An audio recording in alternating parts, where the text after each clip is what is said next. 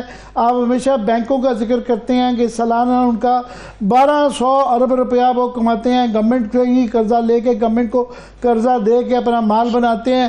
اس طرح اور power lobbies ہیں. تو آج یہ ایک آرٹیکل ہے، آپ کی نظر سے بھی گزرا ہوگا، ریاض الدین صاحب، یہ گورنر بینک کے سابق ڈپٹی گورنر تھے، اور ان کا ایک بڑا خوفناک قسم کا ان کی جو فگرز آئے ہیں. تو مجھے 2-3 منٹ آپ ذرا دیں گے، میں ذرا ناظرین کو بتا دوں کہ انہوں نے کہا کیا ہے. انہوں نے کہا جناب کہ ہمارے نا ایک ٹیکس ایکسپینڈیچر رپورٹ ہم 2020 سے کرتے ہیں، تو اس کی جو 23 کی رپورٹ آئی ہے اس کے اندر بڑی خوفناک چیزیں بتائی ہیں کہ یہاں پہ انہوں نے کہا جناب یہاں پہ ایک پاور لابیز ہیں 7.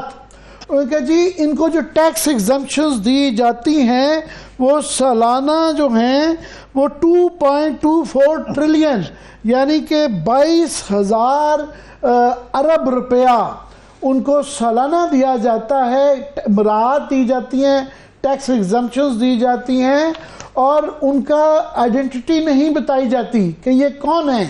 ان کے جناب یہ صرف وفاقی گورنمنٹ کا ہے یہ مراعات، اور اس کے اندر پروونشل گورنمنٹ کا نہیں پتا کہ وہ کیا کیا مراعات دیتی ہیں. اور اس کا سکیل اتنا بڑا ہے کہ یہ ہمارا جو قرضوں میں ہم پھنسے ہوئے ہیں، ان کا یہ کہنا ہے کہ ہمارا جو قرضے ہیں اس وقت وہ ہمارے جی ڈی پی کا 74% ہے.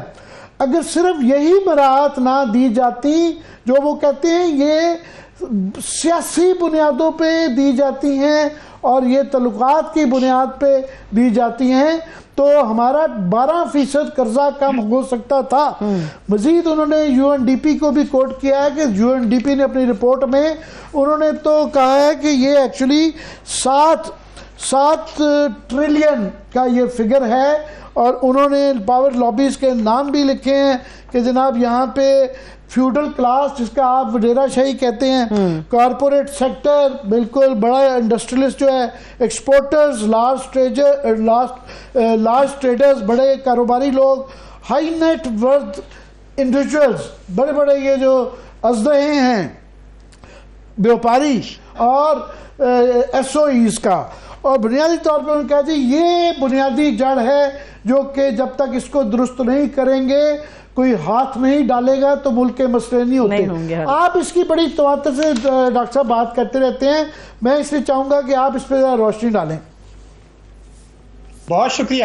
مجھے آپ اجازت دیں کہ میں 3 اعداد و شمار دے دوں، اور وہ حکومت کے ہوں گے، اسٹیٹ بینک کے ہوں گے، میرے نہیں ہیں. پھر یہ دیکھیے کہ کیا ہاریبل سچویشن سامنے آتی ہے. پہلی بات، 1993 سے اب تک جو اکنامک ریفارمز آرڈیننس آیا تھا اس کے تحت لوگوں نے چوری کے پیسے سے، جائز پیسے سے، ناجائز پیسے سے ڈالر خریدے، فورن کرنسی اکاؤنٹ میں جمع کرائے، اور وہ پیسہ باہر چلا گیا بینکوں کے ذریعے. اس کا حجم بنتا ہے تقریباً 178 ارب ڈالر، 178 بلین ڈالرز. خود سپریم کورٹ کو بتایا گیا تھا کہ ایک سال میں 15 ارب ڈالر گیا، تو میں تو 6 ارب ڈالر کا ایوریج بتا رہا ہوں. اور میرے ملک پہ جو قرضے ہیں وہ 131 ارب ڈالر کے ہیں. تو آپ اندازہ لگا لیجئے کہ 178 ارب ڈالر کا بڑا حصہ اگر نہیں جاتا سوائے تعلیم اور علاج معالجے کے، تو آج ہماری صورتحال کتنی بہتر ہوتی، اور ہم اس کو بدلنے کے لیے تیار نہیں ہیں. دوسرا ایک نیا کھیل ہو رہا ہے جس پہ لوگ بات نہیں کر رہے. میں آپ کو حکومت کے اعداد و شمار دیتا ہوں. یہ جو 2019 سے 2024 تک ہمارا جو تجارتی خسارہ ہے 180 ارب ڈالر کا، یعنی تقریباً 30 ارب ڈالر سالانہ. یہ کیوں ہوا ہے کہ ہم نے امپورٹرز کو نوازنے کے لیے بے تحاشا مراعات دی 2021-22 میں. تو اس وقت جو میرا تجارتی خسارہ اب ہے 2019 سے 2024 تک یہ آتا ہے 30 ارب ڈالر سالانہ. لیکن یہی ہوا کرتا تھا 1.5 ارب ڈالر لانا 1990 کی دہائی میں. تو مشرف صاحب نے یہ کیا کہ ایک لے کر آئے قانون جو اب 111(4) ہے کہ باہر سے جو ریمیٹنس آئے گی اس پہ کوئی سوال نہیں پوچھا جائے گا. تو اگر میں آپ کی خدمت میں یہ بتاؤں کہ 152 ارب ڈالر کی ترسیلات جو ہیں وہ آ گئی ہیں باہر سے 2019 سے اب تک. اس میں ہر 1 لاکھ ڈالر پر تقریباً 40 لاکھ روپے کا نقصان ہوتا ہے. اس وقت 400 ارب روپے کا نقصان ہے. اور ہم نے ایک انٹلیکچوئل کرپشن یہ کیا کہ ہمارا جو تجارتی خسارہ تھا 179 بلین، اس کو ہم نے مصنوعی طریقے سے غلط ریمیٹنس منگا کے 152 ارب ڈالر کی، ہم نے کہا جی ہمارا تو 42 ارب ڈالر کا کرنٹ اکاؤنٹ خسارہ ہے. یہ انٹلیکچوئل کرپشن ہے. آپ 111(4) کی مدد سے جو ریمیٹنس منگا رہے ہیں وہ کارکنوں کی نہیں ہے، وہ ان لوگوں کی ہے جو کہ وہ وائٹ منی کو بلیک کراتے ہیں. حکومت کو ایک پیسہ نہیں ملتا، بلیک منی کو وائٹ کرا لیتے ہیں. ہر 1 لاکھ ڈالر پہ نقصان ہوتا ہے ٹیکسوں کا، اور یہ پیسہ واپس چلا جاتا ہے. تو اگر یہ جو آپ کو میں نے فگر دے دی ہے، تو یہ اگر 152 ارب ڈالر کی ریمیٹنسز جو ہے، اس کا بلک جو ہے غلط ریمیٹنسز ہے. یہ دوسرا بڑا ازدہا ہے ہماری طرف جو ہے آ رہا ہے. اور تیسرا، بینکوں کا بتانے سے پہلے میں آپ کو بتاؤں کہ میں یہ دیکھ رہا تھا کہ ملک ترقی کرتا ہے برآمدات سے، ملک ترقی کرتا ہے جو ہے وہ فورن ڈائریکٹ انویسٹمنٹ سے. بھارت کا میں دیکھ رہا تھا کہ بھارت کا جو ایکسپورٹ ہے وہ 21% ہے جی ڈی پی کا، ہمارا ایکسپورٹ ہے 8%. بھارت کی ریمیٹنسز 3% ہے، ہماری جو ہے 9% ہے، 3 گنا زیادہ ریمیٹنسز. لیکن ایف ڈی آئی بھارت کا 1.4 اور ہمارا 0.5، یعنی برآمدات ہماری جو ہے ان سے 1/3، ہماری ایف ڈی آئی ان سے 1/3، اور ہماری ریمیٹنسز یعنی جعلی ان سے 3-4 گنا. تو اس طریقے سے اگر آپ معیشت کو ریسٹرکچر کر رہے ہیں، یہ تو ایک ازدہا بڑھ رہا ہے. اور جب یہ ازدہا سامنے آ گیا تو پھر ہم نے ایک اسٹریٹجی بنائی کہ ہم غیر معیاری پریشان کن سرمایہ کاری گورنمنٹ ٹو گورنمنٹ اور نجکاری لے کر رہے ہیں. اب یہ ایک دوسری چیز ہے کہ اس تباہی بربادی کو جو خاص طور سے 6 سال میں آئی ہے، میں 6 سال کے اعداد و شمار دیے ہیں، اب حکومت اس پوزیشن میں نہیں ہے کہ 2024 میں، 2025 میں، 2026 میں قرضے واپس کر سکے تمام رول اوورز کے باوجود، تمام قرضوں کے باوجود. تو اب ہم نے کہا جی نجکاری اپنے اثاثے بیچ دیں غیر ملکیوں کو، ریکوڈک میں پیسہ لے آئے. وہ تو ریکوڈک میں تو سرمایہ کاری، اگر میں آپ کو بتا دوں 11 ارب ڈالر کا جرمانہ پاکستان پہ ہوا تھا، کیونکہ افتخار چودھری نے غلط طریقے سے اس کو معاہدے کو کینسل کر دیا تھا. اس سے بچنے کے لیے ہم نے 50% شیئرز بیچے تھے. تو اب تو کوئی جرمانہ آپ پہ نہیں ہو رہا. اب یہ جو آپ نے 6 سال میں حماقتیں کی ہیں، لوگوں کو نوازا ہے، اس کے لیے آپ ریکوڈک میں سرمایہ کاری لانا چاہ رہے ہیں، پھر اسی کے لیے آپ نجکاری کرنا چاہ رہے ہیں پی آئی ای کی اور دوسری چیزوں کی. تو یہ تو آپ آگ سے کھیل رہے ہیں. مجھے یہ بتایا جائے کہ اگر 2018 میں میرا افراط زر 4.69 یعنی 4.7% تھا، تو کیا اگلے 7-8 برسوں میں آ جائے گا؟ کیا اگلے 7-8 برسوں میں آپ بچوں کو تعلیم دے لیں گے جو 26 ملین ہے؟ میرا کہنا یہ کہ صرف قرضے لے کے اثاثے بیچ کے اشرافیہ کو نوازنا اور معیشت کو چلنے دینا، اس کے لیے بہت بڑے ڈراسٹک قسم کے ریفارمز چاہیے، جس کے لیے ایک بڑا مضبوط گورنمنٹ چاہیے اور بہت مضبوط ایجنڈا چاہیے. میں ذرا کریکشن اپنی کر دوں کہ میں اعداد و شمار میں یو این ڈی پی کے جو فگرز ہیں انہوں نے کہا ہے کہ ہمارا جو ہم غریب سے لے کے امیر کو جو پیسہ ٹرانسفر کر رہے ہیں، یہ سیکٹرز میں نے ذکر کر دیے جس کو ابھی آپ وڈیرا شاہی کہہ رہے تھے، big industry, big agriculture, big every thing.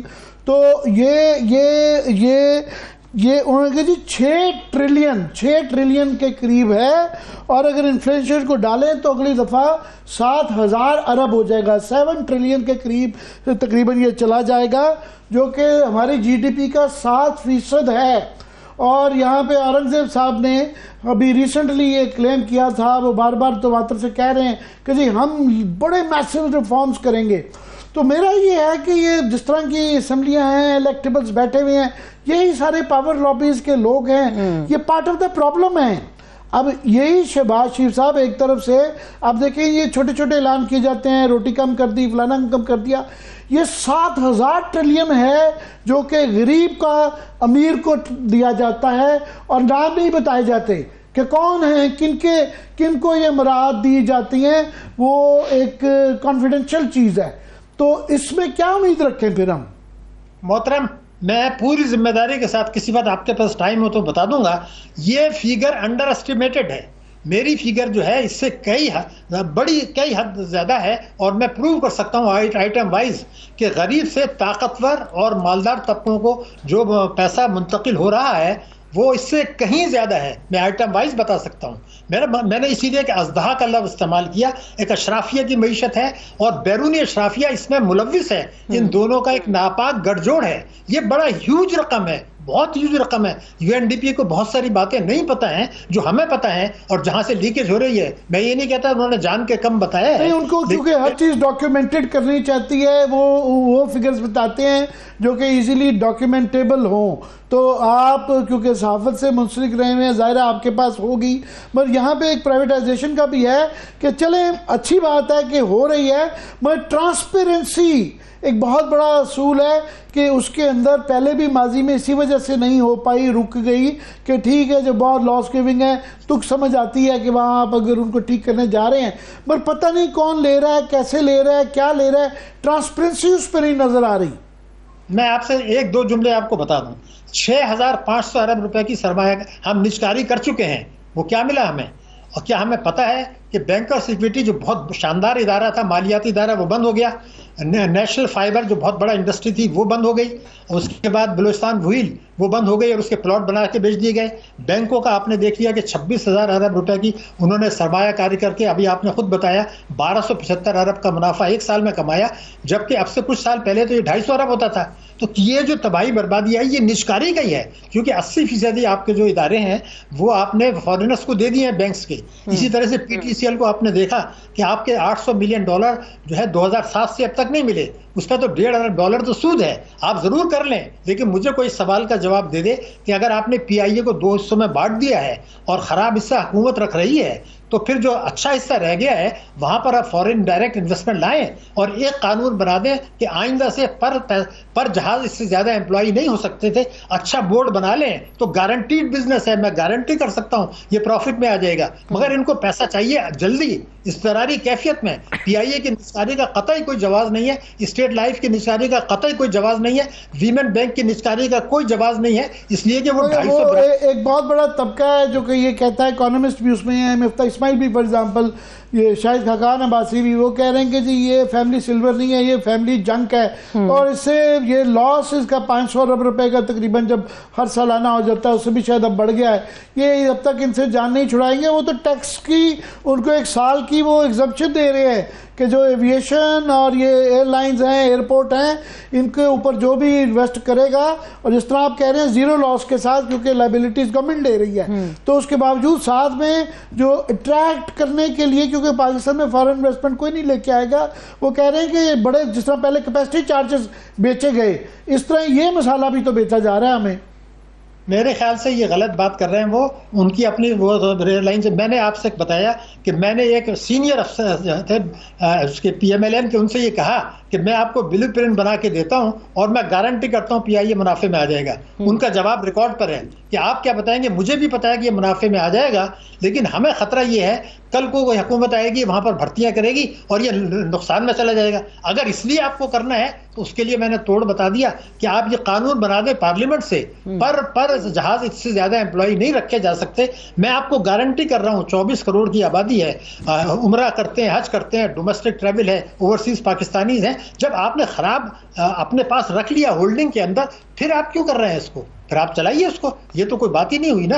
میں اگر آپ کو کچھ ایسے ادارے ہیں جو ٹھیک نہیں چل سکتے تھے, لیکن آپ نے تو بلوچستان وہیل کو بند کیا اور اس کے پلاٹ بنا کے بیچ دیے. اب آپ کہتے ہیں کہ ابھی آپ بتا رہے تھے جو لارج اسکیل مینوفیکچرنگ جو ہے وہ آپ کا جو ہے ترقی نہیں کر رہا ہے. ارے بھائی, جب آپ ادارے بیچ دیں گے اور بینکس کو قرضے نہیں دیں گے اس کو صنعت تجارت کے لیے, اور کبھی کسی صنعت کار نے یہ کہا, میں بس صرف کوئکلی ایڈ کر دوں کہ یہ جو کہا جاتا ہے کہ جی ہم نے ملک کو ڈیفالٹ ہونے سے بچایا, جب یہ پچھلی گورنمنٹ کو اتارا گیا تھا اس وقت لارج اسکیل مینوفیکچرنگ کے اندر 13% کی گروتھ تھی, جو کہ اب ہو کے یہ 0.5 کی ڈاؤن فال آ گئی ہے. بہت بہت شکریہ ڈاکٹر صاحب آپ کے وقت دینے کا, ہمیشہ it is always very educated. Thank you so much. اس کے ساتھ ہی وقت بھی اپنے اختتام کو پہنچا. اپنا خیال رکھیے. خدا حافظ.